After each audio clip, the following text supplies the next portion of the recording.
সাওম ফাইন্নাহু লি ওয়া আনা আজসি বিহি ইয়াদউ শাহওয়াতাহু ওয়া তাআমাহু মিন আজলি। বান্দা রোজা রাখে আমার জন্য। আল্লাহু আকবার। কে কয়? আল্লাহ পাক ডাক দিয়ে বলে, বন্ধু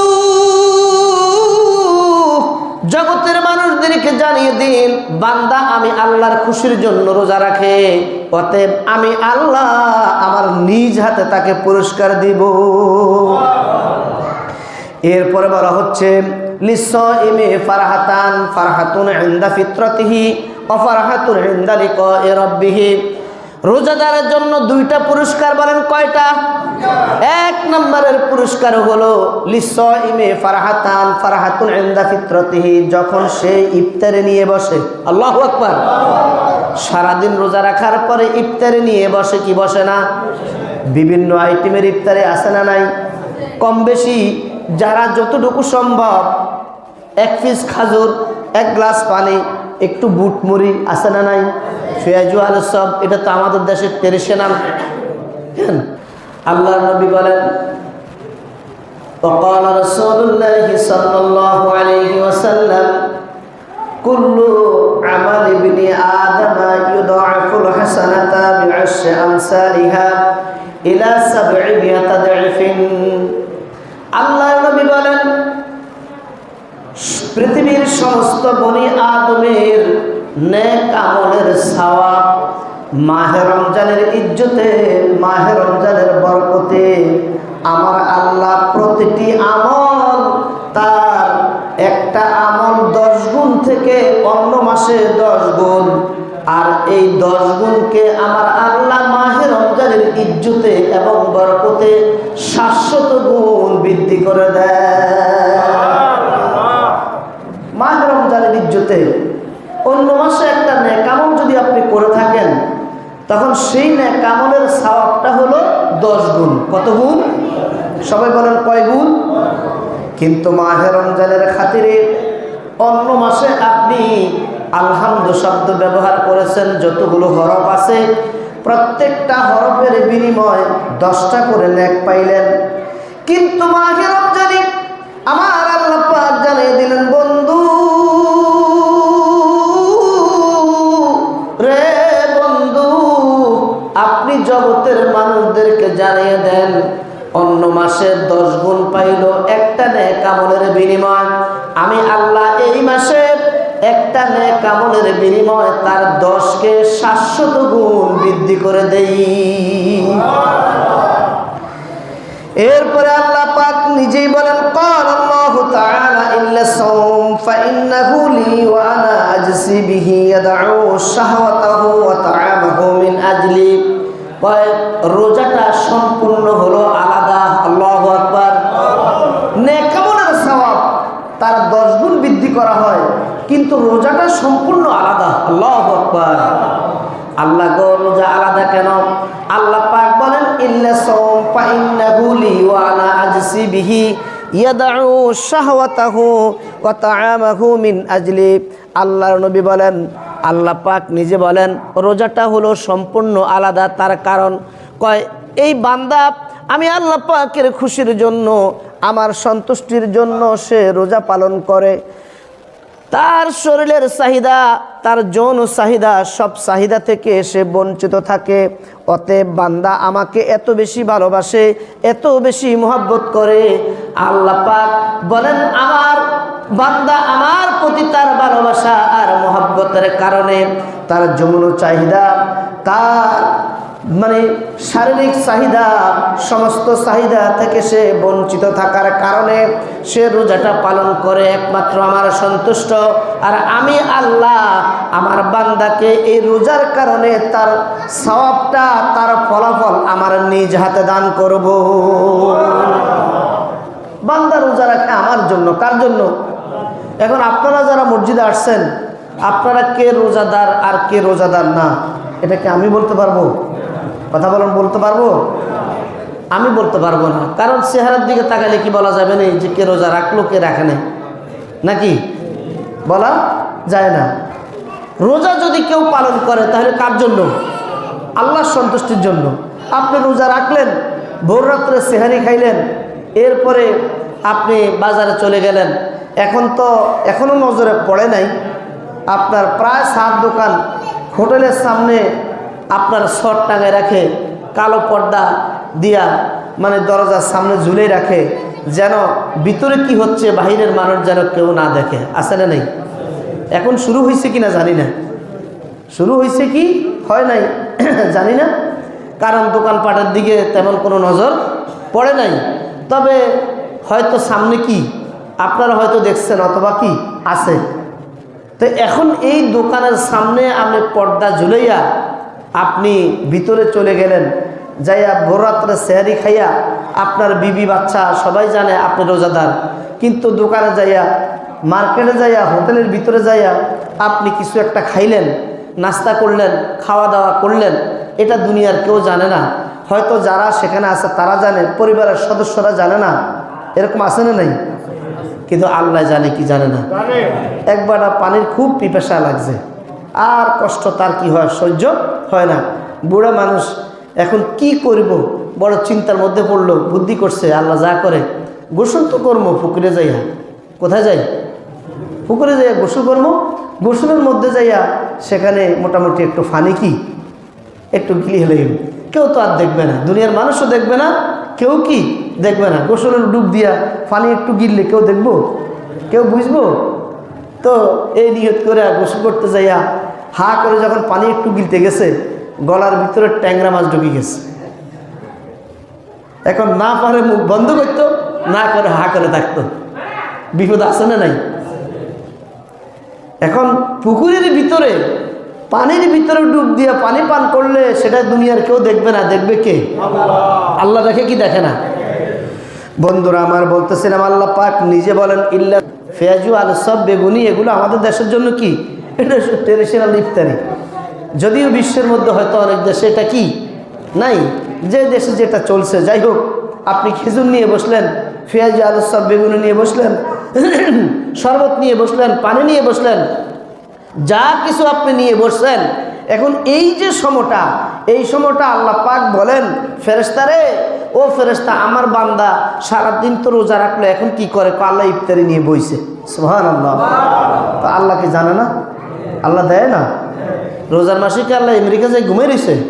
তো ফেরেশতারে জিগা, ফেরেশতারে জিগায়। আমরা যখন জানি না, বুঝি না, দেখি না, তখন আমরা খোঁজ করি, কিরে অমুকেরে দেখছুনি, এই জায়গার মধ্যে অমুকেরে শনি মধ্যে দেখছুনি, জব্বরিগারে দেখছুনি।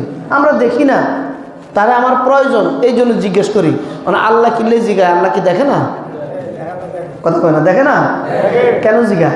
আল্লাহ পাক জিজ্ঞেস করার উদ্দেশ্য হলো আল্লাহ সাক্ষী প্রমাণ নিচ্ছে যে আমার বান্দা কি আসলে রোজাদার না রোজাদার না। ও ফেরেশতারা, তোমরা সাক্ষী থাকো। জোর বলে সুবহানাল্লাহ। আল্লাহ কি নিচ্ছে? সাক্ষী নিচ্ছে। আমরা সাক্ষী নেই না? এই দেখ, এই দেখ, এই তুই কিন্তু আমার গালি দিছে, এ তুই সাক্ষী। কথা কয় না? এই তুই কিন্তু আমার এই জিনিস নষ্ট করছে, তুই সাক্ষী। কিন্তু যখন বিচারে বলবো তখন তুই সাক্ষী দেওয়ার লাগবে। তাহলে জিনিসটাকে প্রকৃতপক্ষে বিচারটা পাওয়ার জন্য, সত্যটা উদ্ঘাটনের জন্য আমরা কি করি? সাক্ষী প্রমাণ হাজির করি। ঠিক না বেঠিক? আল্লাহ কয় কিয়ামতের ময়দানে আমার বান্দাকে আমি আল্লাহ ফেরেশতা দ্বারা সাক্ষী রাখলাম। ফেরেশতারা যখন সাক্ষী দিবে যে বান্দা রোজা রাখছে, রোজাদার, আমি আল্লাহ রোজার উসিলায় তারা মাফ করে দিব। আল্লাহ পাক ডাক দিয়ে বলে, ফেরেশতা রে, ফেরেশতা, আমার বান্দা সারাদিন রোজা রাখলো, এখন কি করে রে আমার বান্দা? আল্লাহ গো, তোমার বান্দা ইফতারি নিয়ে বসলো। কয় ইফতারি নিয়ে বসলো, এখনো কি খায় না? কয় না। কেন খায় না? কয় এখনো সময় হয় নাই। ঘড়ির কাঁটার দিকে বারবার করে তাকিয়ে থাকে। আল্লাহু আকবার। ঘড়ির কাঁটার দিকে চাইস, এখনো 10 মিনিট সময় বাকি, সারাদিন রোজা রাখলো আমার বান্দা, এখন শেষ টাইম। সূর্যের আলো নাই, মেঘাচ্ছন্ন আকাশ। আকাশ যখন মেঘলা থাকে আমরা তখন সূর্য দেখি না। দেখি কি দেখি না? একটা সময় ছিল আল্লাহ পাক রাগ দিয়ে বলেন, জিবরাইল, আমার বান্দারা এই মুহূর্তে কি করে রে জিবরাইল? কয় ইফতার নিয়ে বসলো, খাচ্ছে না কেন? কয় এখনো সময় বাকি আছে 5 মিনিট। আমার বান্দা ইচ্ছা করলে খাইতে পারে। কয় হ্যাঁ খাইতে পারে, খায় না। আল্লাহ তোমার ভয়ে খায় না, তোমার হুকুমের সামনে মাথা নত করে।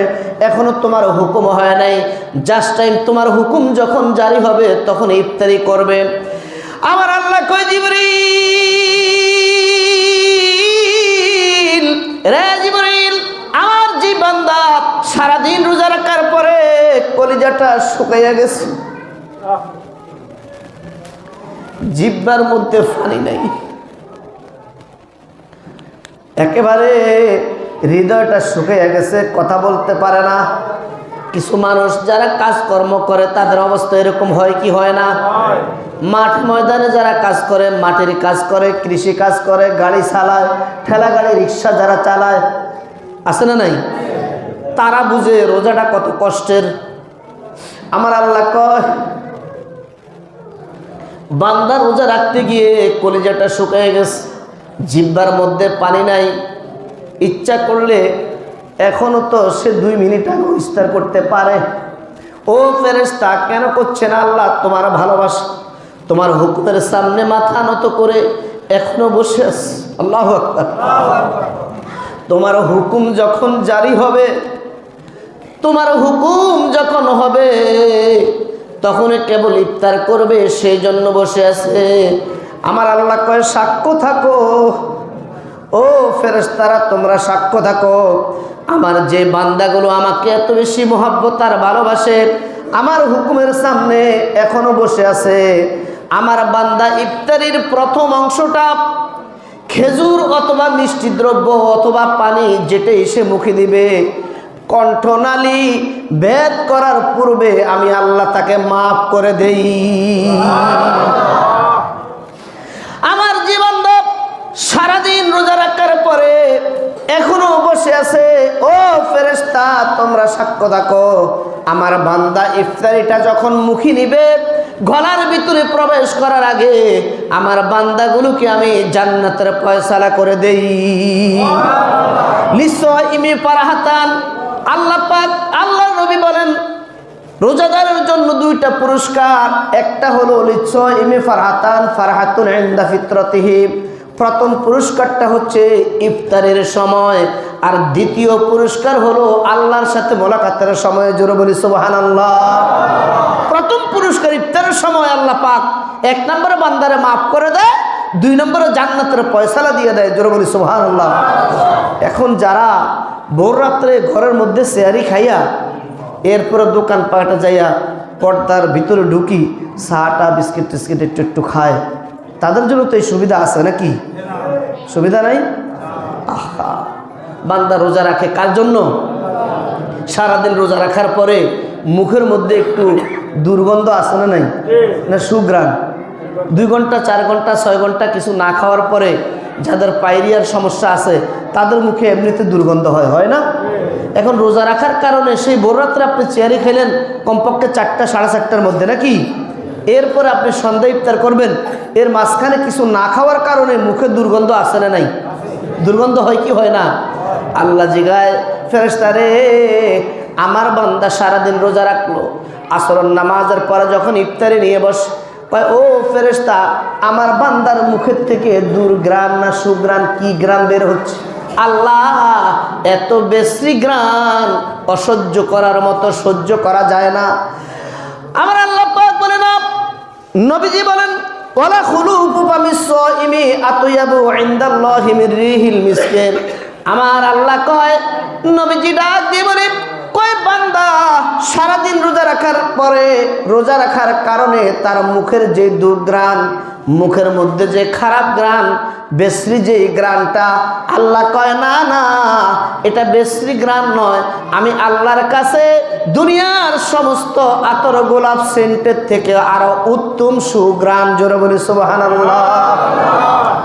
কিয়ামতের ময়দানে মানুষ যখন হাসরের ময়দানে উঠবে, একদল মানুষের মুখের থেকে শুধু সুঘ্রাণ বের হবে, গায়ের থেকে সুঘ্রাণ। আল্লাহু আকবার। ফেরেশতারা জানতে চাইবে, জান্নাতের ভিতরে মানুষগুলো জানতে চাইবে, হাসরের ময়দানে মানুষগুলো জানতে চাইবে, আল্লাহ ওরা কারা যে যাদের মুখ থেকে এত সুঘ্রাণ? কয় এরাই হলো উম্মতি মুহাম্মদী, যারা দুনিয়া থাকতে 30টা রোজা পালন করেছে। জোরে বলি সুবহানাল্লাহ। প্রত্যেক নবী রাসূলের জামানায় রোজা আল্লাহ পাক ফরজ করে দিয়েছেন। আল্লাহ পাক বলেন ইয়া আইয়ুহাল্লাযীনা আমানু কুতিবা আলাইকুমুস সিয়াম কামা কুতিবা আলাল্লাযীনা মিন ক্বাবলিকুম লাআল্লাকুম তাত্তাকুন। তোমাদের উপরে আমি আল্লাহ পাক রোজা ফরজ করে দিয়েছি, কেবল তোমাদের উপর নয়, তোমাদের পূর্বের যত জাতি ছিল সকল জাতির উপরে রোজা ফরজ ছিল। জোরে বলি সুবহানাল্লাহ।